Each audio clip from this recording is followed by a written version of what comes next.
فقد قال الله سبحانه وتعالى في كلامه المجيد. بسم الله الرحمن الرحيم.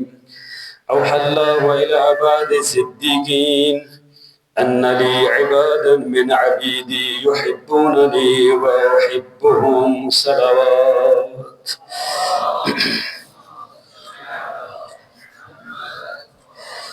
اوصیکم ونفسی بتقوی اللہ. سب سے پہلے میں اپنے آپ کو اور آپ سامعین کو تقوی الہی کی دعوت دیتا ہوں.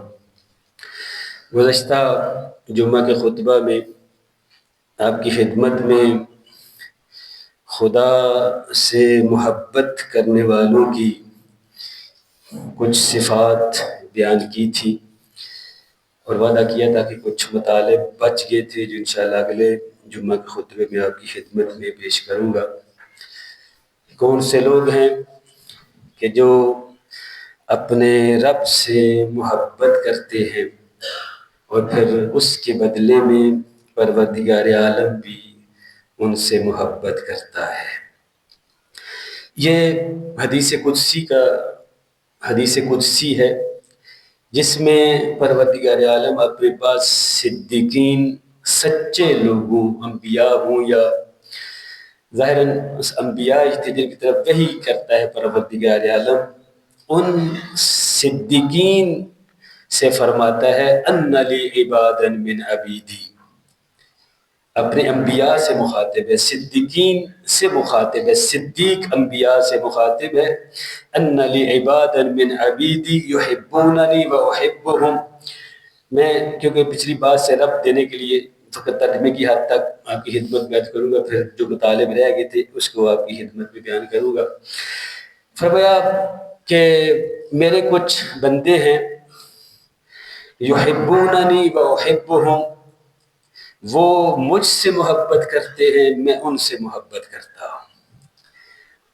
میں ان کا محبوب ہوں، وہ میرے محبوب ہیں. اللہ، بہت بڑا مقام ہے کہ پروردگار عالم کسی کو اپنا محبوب کہتے.